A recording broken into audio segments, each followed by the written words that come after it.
মসজিদে দ্বিতীয় জামাতের বিধান কি? যদি মসজিদ, রাস্তাঘাট, স্টেশন বা পাবলিক প্লেসে এমন কোনো জায়গা হয় যেখানে প্রচুর মানুষ হয়, ছোট নামাজের জায়গা আছে, সেখানে সব মানুষ একসাথে জামাত করার সুযোগ থাকে না, তাহলে সেখানে বারবার জামাত হওয়াতে দোষের কিছু নেই।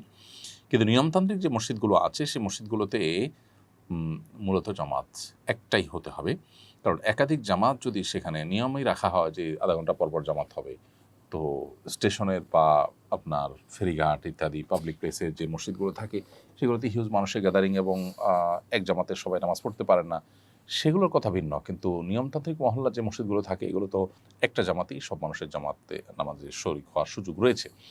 সেখানে হয়তো কেউ আসতে পারেন না বা কারো দেরি হয়ে যায়, সেটার কারণে নিয়মতান্ত্রিকভাবে দ্বিতীয় আরেকটা জামাত প্রতিষ্ঠা করা অনুচিত এবং নাজায়েজ। কারণ এটি যদি করা হয় তাহলে সেক্ষেত্রে মসজিদে জামাতের যে মূল উদ্দেশ্য সেটাই কিন্তু ব্যাহত হয়ে যায়।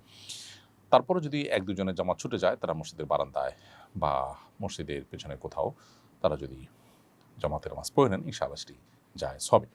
ফোকাহ হানাফ মৌলিকভাবে দ্বিতীয় জামাতকে মাকরুহ বলেন। তবে যেটি বললাম যে কারো জামাত ছুটে গেছে, তারা মসজিদের কোনো এক পাশে প্রান্তে বারান্দায় কোথাও দাঁড়িয়ে জামাত আদায় করে নিলেন, সেটা জায়েজ আছে। কারণ নবী করিম সাল্লাল্লাহু আলাইহি ওয়াসাল্লাম মসজিদে নবীতে জামাত শেষ হওয়ার পর এক ব্যক্তি আসছেন, তাকে আরেকজনের সাথে জামাতের জন্য উদ্বোধন নবী সাল্লাল্লাহু আলাইহি ওয়াসাল্লাম করেছেন।